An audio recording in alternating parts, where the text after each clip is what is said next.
Bonjour, bienvenue dans les salles du XVIIe. C'est pas de Velázquez qu'on va parler aujourd'hui, mais d'un autre artiste du XVIIe siècle, à savoir Flaminio Torre, qui a représenté une Madeleine pénitente. Et c'est un tableau qui est inspiré par Guidorini, qui a certainement été produit dans son atelier. Alors de Guidorini, au passage, vous apercevez bien sûr notre grand David et Goliath, dont on pourra parler dans une autre vidéo. Mais aujourd'hui, parlons de ce très grand atelier qui a produit énormément de tableaux. Guidorini se forme à Bologne, ensuite il va travailler à Rome, et c'est dans un temps de retour à Bologne qu'il exécute une très grande Marie-Madeleine.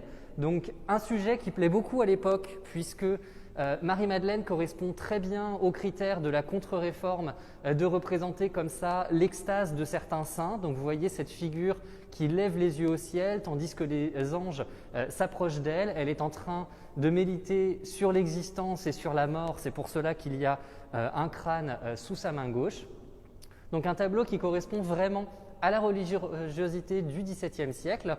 Et c'est une œuvre qui, pour la version d'origine, a été commandée par le cardinal Santa Croce et qui a été ensuite envoyée à Rome et offert au cardinal Barberini, figure essentielle de l'amateur d'art du XVIIe siècle à Rome.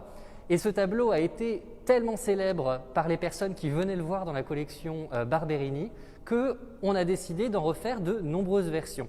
Et c'est donc une de ces versions qui existe, non pas une copie tardive, mais vraiment quelque chose produit en lien avec Guidorini lui-même, puisqu'il avait créé un atelier avec une structure qui permettait de reprendre finalement les images les plus célèbres pour répondre aux demandes. À l'époque, il faut bien se dire que rechercher un tableau absolument original n'était pas toujours ce qui était le plus prisé.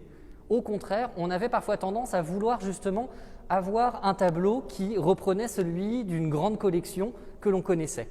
Et donc c'est le cas ici dans cette œuvre. On a décidé de reprendre le modèle célèbre de Guidorini, peut-être un partisan des Barberini, quelqu'un qui politiquement voulait s'associer à eux, a demandé de reprendre cette composition pour sa propre chapelle, pour son propre palais romain.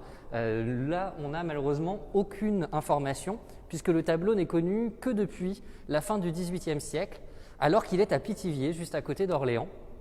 Et à ce moment-là, puisqu'il vient de Pithiviers, ce tableau, on a pensé qu'il était un tableau fait par Lubin Bogin, artiste lui-même originaire de Pithiviers. Mais lorsque l'on observe cette toile et qu'on la compare aux autres tableaux de Lubin Bogin que l'on a ici au musée, on voit bien que la touche très large, ce style vraiment propre à l'atelier de Guidorini n'est pas du tout celui de Lubin Bogin. Et c'est vraiment au plus près de Guidorini qu'il faut aller chercher l'identification de l'artiste.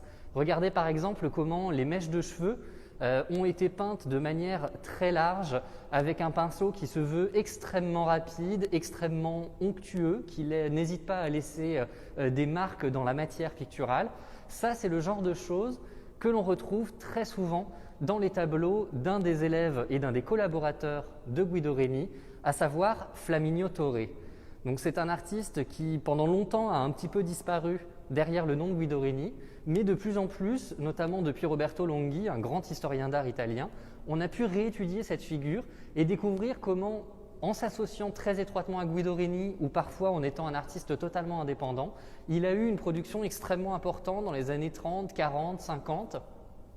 Et c'est donc ici très certainement Flaminio Torre qui a peint cette Marie-Madeleine, reprenant le modèle de Guidorini pour un commanditaire, peut-être même à la demande de Guidorini lui-même, et créant ainsi sa propre version de la grande Madeleine Barberini de Guidorini, avec cette touche très personnelle qui finalement trahit, si j'ose dire, Flaminio Torre dans ce tableau repris de Guidorini.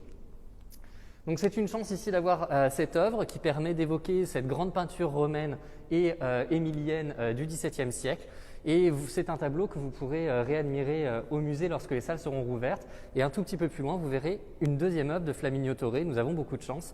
Nous avons un grand Saint-François qui est également de la même main. Et vous pourrez comparer du coup cette technique picturale similaire dans les deux tableaux.